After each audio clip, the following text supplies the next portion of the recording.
یہ سب تفصیلات نہ پوچھا کرو، نہیں بتائیے دہلی میں۔ اور آپ نے ان سے میرے متعلق کیا بتایا؟ کچھ نہیں، صرف یہی کہا تھا کہ ایک باولی سی لڑکی ہے، اس کے لیے اپنی طرف سے اس مجموعے پر کچھ لکھ دیجئے۔ او ماں، اور یہ لو، او نوکشی کانتار باٹ، اور یہ رونگیلا نائر مانجھی۔ او ماں، مولوی حشیم الدین سے بھی دستخط کروائے بھائی دونوں کتابوں پر، اور یہ لو مولوی منصور الدین کی نئی جلد۔ ہیرا مونی، دوسری جلد آ گئی؟ ہاں ماں، مصنف کے دستخط۔ اب تم بھی کیا یاد کرو گی کس سپر انٹلیکچوئل چاہنے والے سے واسطہ پڑا ہے۔ یاسمین ایک دن کہہ رہی تھی ایک روز وہ اپنا ٹروپ بنائے گی اور نوکشی کانتاراٹ کا بیلے تخلیق کرے گی۔ وہ بھی تمہاری چیلی ہے؟ یاسمین، نہیں، دراصل وہ روزی بیچاری کی چیلی تھی، پھر میری چیلی بھی بن گئی۔ بس تو پھر اب اللہ اس پر رحم کرے۔ روزی کا حشر دیکھو، تمہاری چیلی بن کر کیا ہوا؟ اچھا بھیا، اب ہم بھاگتے ہیں، تمہارے بابا آ ہی نہیں چکتے۔ وہ شاید مترا بابو کی طرف چلے گئے، اب پھر کب آئیں گے؟ جب بھی تم بلاؤ گی فوراً۔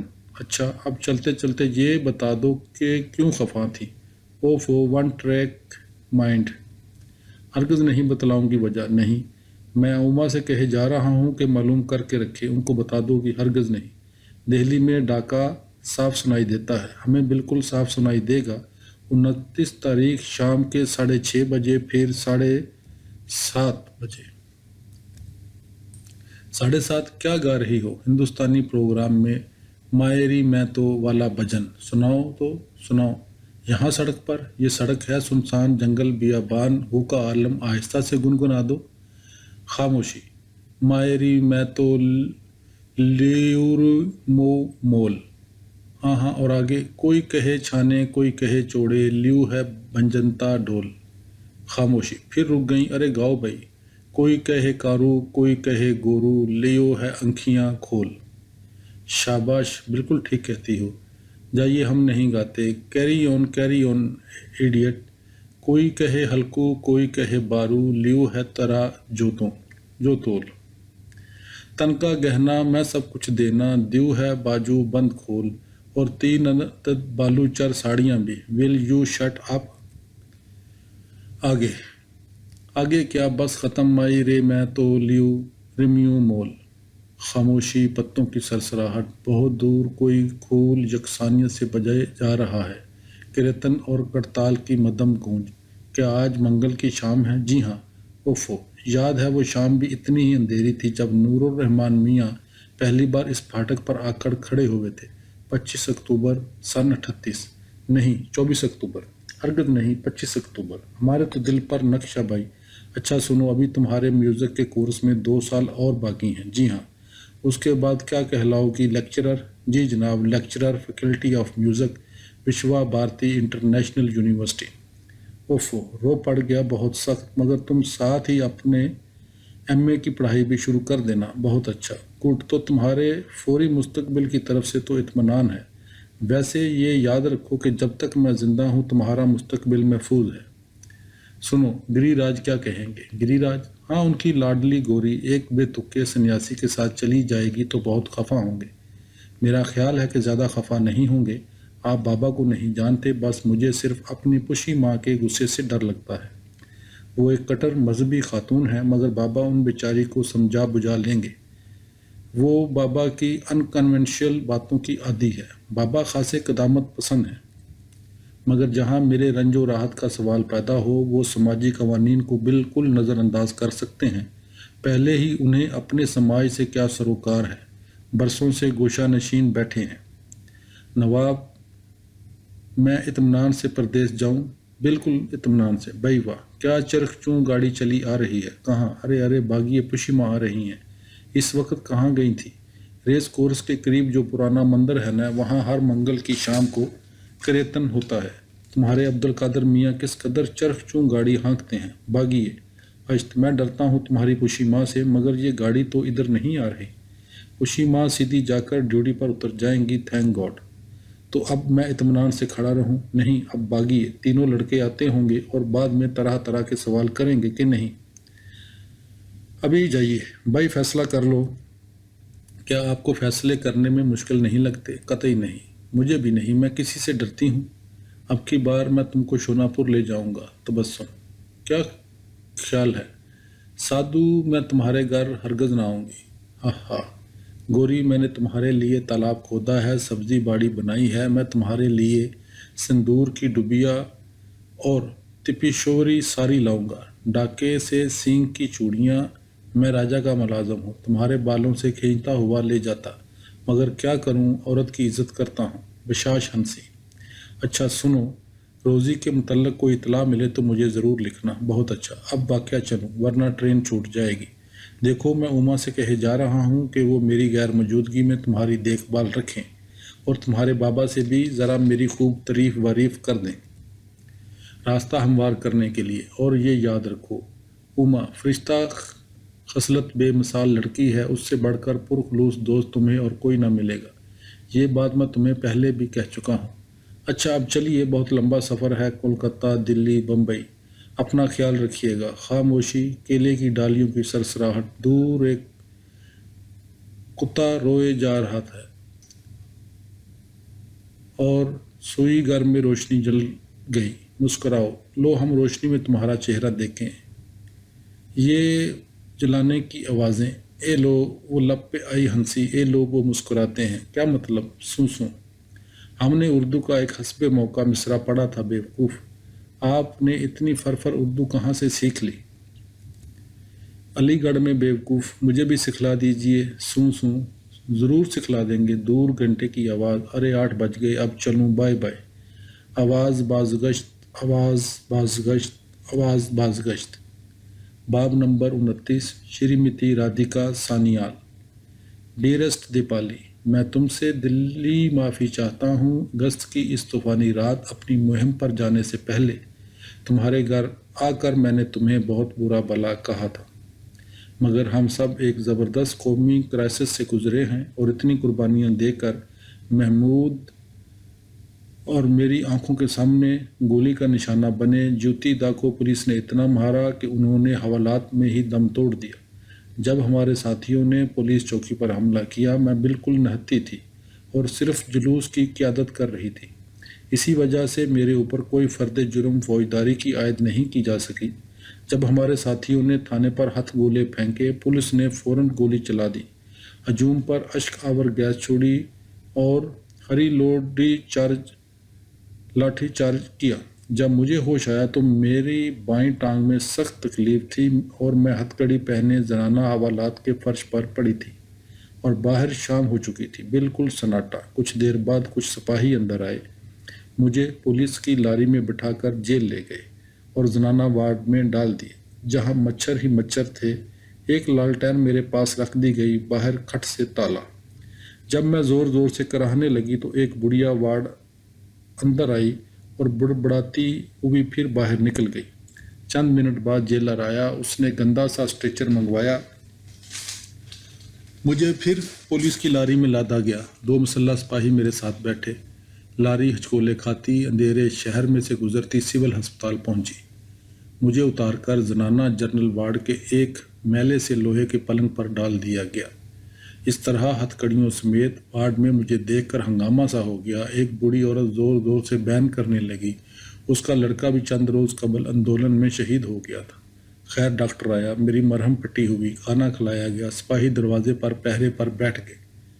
3 دن تک جنرل وارڈ میں رہی مریض عورتیں ہمدردی سے ہر وقت میرے پاس گری رہتی، چنانچہ حکام نے میرا پلنگ ایک خالی کمرے میں منتقل کر دیا۔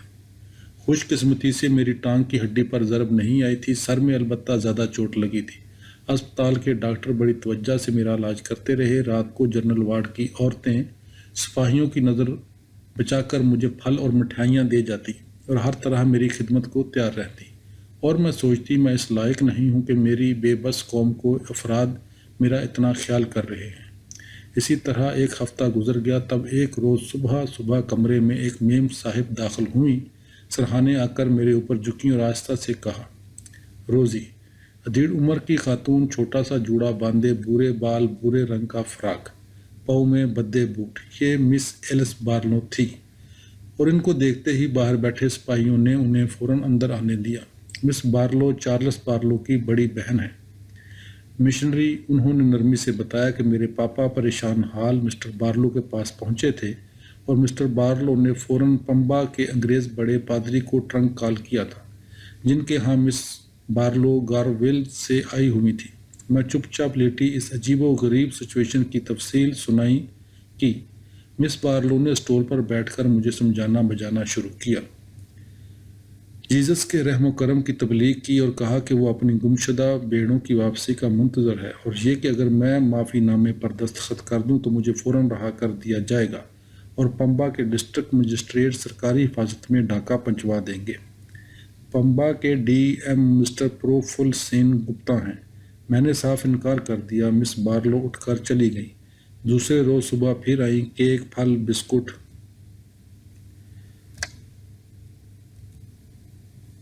چاندی کے فلاسک اٹھائے چپراسی ساتھ۔ میری یہ نئی شان و شوکت دیکھ کر اسپتال کے عملے اور پہرے کے سپاہی بہت مرعوب ہوئے اور ان کا رویہ بدل گیا۔ مس بارلو نے پھر مجھے اس نرمی سے لیکچر پلانا شروع کیا گویا میں کوئی کم عقل ناگا قبائلی ہوں۔ میں نے ان سے کہا کہ وہ اپنا وقت ضائع کر رہی ہیں۔ وہ مایوس ہو کر چلی گئی۔ اس رات زنانہ جنرل وارڈ کی ایک مریض لڑکی ختیجہ چپکے سے میرے پاس آئی۔ اس کا باپ کچہری کا معمولی اہلکار تھا اور کہنے لگی، دیدی، ہم سب عورتیں برابر آپ کی صحت کے لیے دعائیں مانگ رہے ہیں، لیکن آپ نے اگر معافی نامہ پر دستخط کر دیے تو ہم آپ کو کبھی معاف نہ کریں گی۔ میں نے اس سے کہا، ختیجہ، تم سب اطمینان رکھو، میں ہرگز معافی نہ مانگوں گی۔ اسی وقت باہر پہرے کے سپاہی نے ڈنڈا بجایا اور وہ چپکے سے کھسک گئی۔ ایلس بارلو تیسرے روز شام کو آئیں۔ اب کے سے ایک بنگالی افسر ان کے ساتھ تھے۔ انہوں نے تعارف کرایا، مسٹر سین گپتا کے اسسٹنٹ مسٹر ربی کمار سانیال یہ تم سے بات کرنا چاہتے ہیں۔ میں نے کوئی جواب نہ دیا۔ مسٹر سانیال نے بھی مس بارلو کے الفاظ دہرائے، معافی نامے پر دستخط کر دیجئے۔ میں نے دوسری طرف کروٹ بدل لی۔ مسٹر سانیال نے کہا، میں کل معافی نامہ لے کر آؤں گا، کل تک اچھی طرح سوچ لیجئے۔ ایلس بارلو کو شاید امید ہو چلی تھی کہ میں نرم پڑ جاؤں گی۔ چند منٹ بعد وہ اور مسٹر سانیال واپس چلے گئے۔ چوتھے روز صبح صبح مسٹر سانیال پھر آن موجود ہوئے، لیکن ان کے ہمراہ مس بارلو کے بجائے انہی کے ہم شکل ایک اور صاحب تھے۔ انہوں نے کہا کہ یہ ان کے کزن بسنت کمار سانیال ہیں، کولکتہ کے ایڈووکیٹ اور جرنلسٹ، میرا انٹرویو کرنا چاہتے ہیں۔ اشرڈی کے معرکے کے بعد حالات کور کرنے کے لیے کولکتہ سے آئے ہوئے ہیں اور میرا انٹرویو کرنا چاہتے ہیں۔ میں نے ذرا حیرت سے سوچا کہ ایک سرکاری افسر اس قسم کے انٹرویو کی اجازت کس طرح دے رہا ہے، مگر یہ اندولن کا اب نارمل زمانہ تھا، ہر چیز ممکن تھی۔ کچھ پتہ نہیں کون ہمارا ساتھی ہے کون دشمن۔ ربی کمار سانیال نے مسکرا کر کہا۔ مسٹر بسنت کمار سانیال اب تک بت کی طرح بیٹھے مجھے تکے جا رہے تھے۔ میں ایک دم گھبرا گئی۔ میرا حلیہ بھی کیا رہا ہوگا۔ اس وقت ماتھے پر پٹی بندی، سر جاڑ، منہ پہاڑ، جیسے برسوں کی روگی، 7-8 دن سے آئینہ تک نہ دیکھا تھا۔ مجھے بڑا غصہ آیا۔ یہ انٹرویو کی کیا تک ہے؟ میں کون سی اتنی بڑی قومی ہیروئن ہوں؟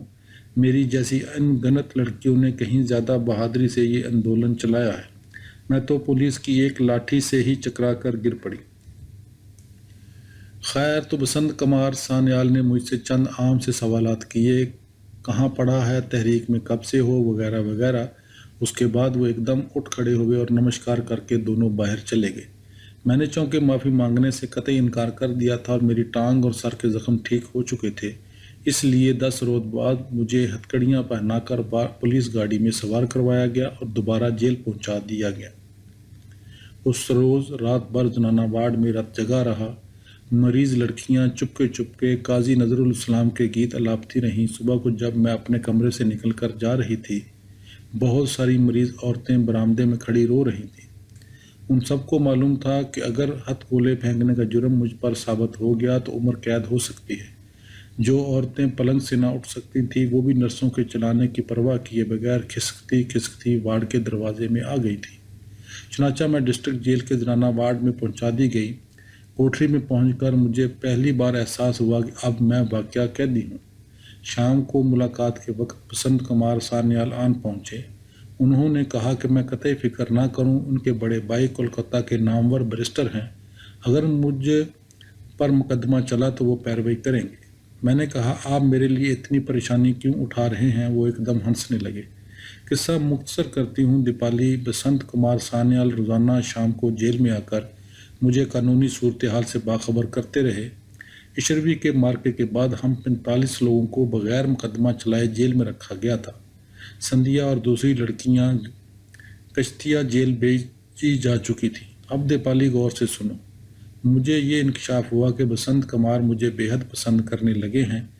اسی وجہ سے وہ جو صرف 2 روز کے لیے پمبا آئے تھے آج 1 مہینے سے یہاں ڈٹے ہوئے تھے۔ یہ صحیح تھا کہ وہ قومی ناطے میری مدد کرنا چاہتے تھے، مگر اور بھی تو اتنی لڑکیاں جیلوں میں بھر دی گئی تھیں، صرف میری مدد ہی کیوں؟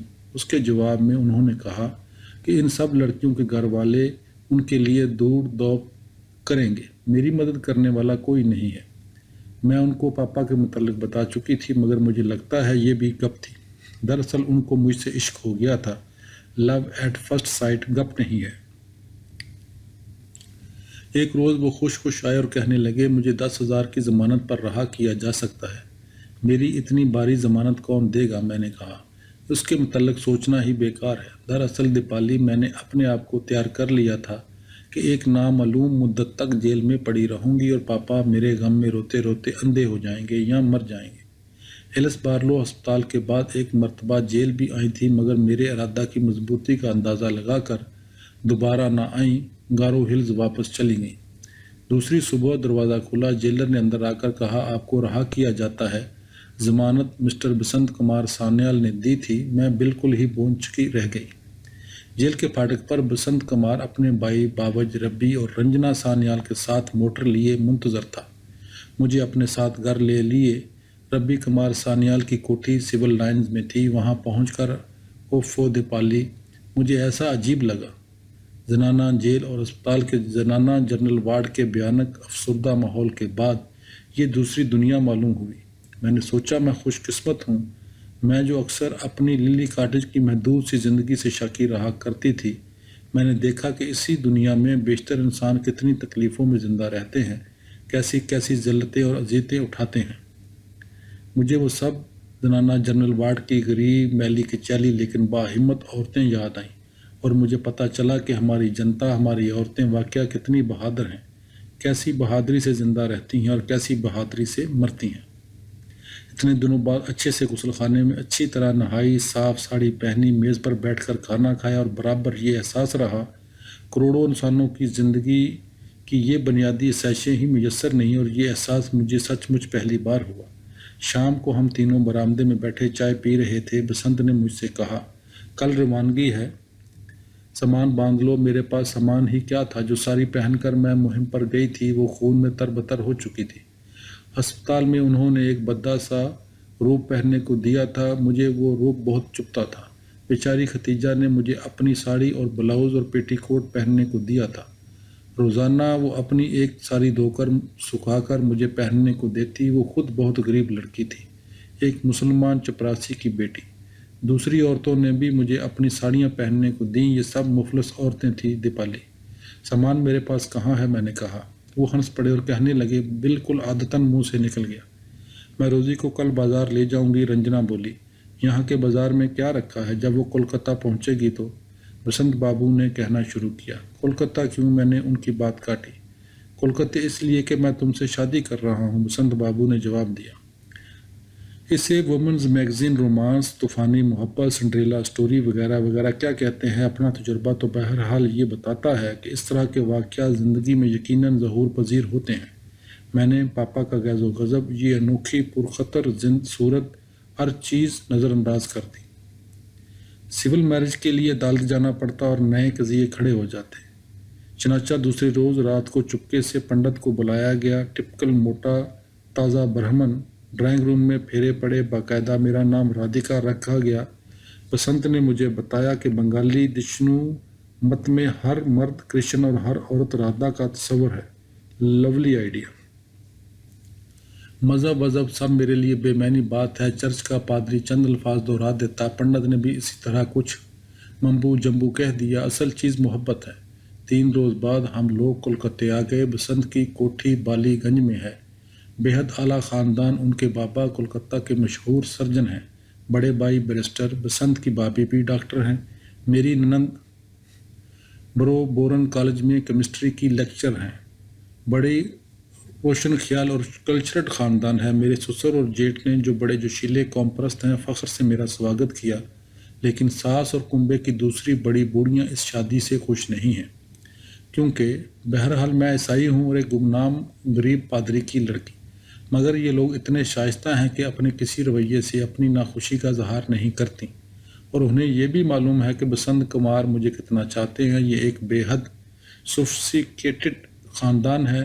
عما رائے کے خاندان جیسا مجھے یقین ہے بہت جلد میری ساس اور دوسری بوڑھی خواتین میرے برتاؤ سے خوش ہو جائیں گی۔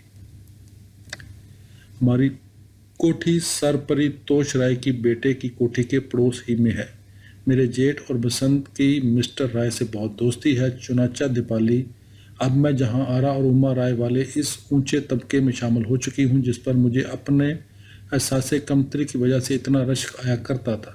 یہ سب باتیں میں اس سچائی سے تم کو لکھ رہی ہوں، کسی اور کو نہیں لکھ سکتی۔ سانیال بہت دولت مند خاندان ہے اور دیپالی میری ساری عمر اسرت میں کٹی۔ اب میں خوش ہوں کہ آسائش اور آرام کی زندگی گزاروں گی۔ روپیے کی قدر اسی کو ہوتی ہے جس نے ہمیشہ تنگی اور ترشی سے بسر کی ہو۔ ہماری للی کاٹج کی زندگی تمہیں یاد ہے۔ پاپا اکثر اسرار الربانی کی بات کیا کرتے تھے، اور ذرا سوچو تو مجھے بسنت کس ذریعے سے ملے، اپنے پرانے دشمن چارلس بارلو کے ذریعے۔ اگر چارلس بارلو اپنی بہن کو ٹرنک کال نہ کرتا وہ مجھ سے ملنے نہ آتی۔ وہ اپنے ساتھ ربی بابو کو لے کر آئیں اور ربی بابو کے ساتھ بسنت کمار آئے۔ پاپا ظاہر ہے کہ ہندو سے شادی کرنے کی وجہ سے مجھے قطعی معاف نہ کریں گے۔ میں نے بھی ایک کے بعد ایک ان کو کتنے عظیم صدمے پہنچائے ہیں۔ کولکتے پہنچتے ہی میں نے اور بسنت نے اکٹھے پاپا کو خط لکھا اور ان سے ان کی بلیسنگز کی درخواست کی۔ آج صبح ان کا چند سطروں میں جواب آیا۔ لکھا ہے کہ وہ خداوند خدا کے شکر گزار ہیں کہ میں زندہ بچ گئی اور خیریت سے ہوں، مگر میں نے یسوع کا دامن چھوڑ کر ایک بت پرست کافر سے شادی کر لی، اس وجہ سے وہ عمر بھر میری شکل نہ دیکھیں گے، اور للی کاٹج کے دروازے میرے اوپر ہمیشہ کے لیے بند ہیں، اور یہ کہ وہ میری روحانی نجات اور بخشش کے لیے برابر دعا کرتے رہیں گے۔ اب ختم کرتی ہوں دیپالی، بہت لمبا خط ہو گیا۔ ڈائننگ روم میں لنچ کا گھنٹہ بج رہا ہے، اب بھاگوں، سسرال کا معاملہ ہے بھائی۔ پی ایس بسنت نے تم کو بہت بہت سلام کیا ہے اور تم سے ملنے کے سخت مشتاق ہیں۔ اب تم جلدی سے ہمارے پاس کولکتہ آؤ۔ تمہاری رادھیکا روزی سانیال، بالی گنج، کولکتہ، 8 اکتوبر سن 43۔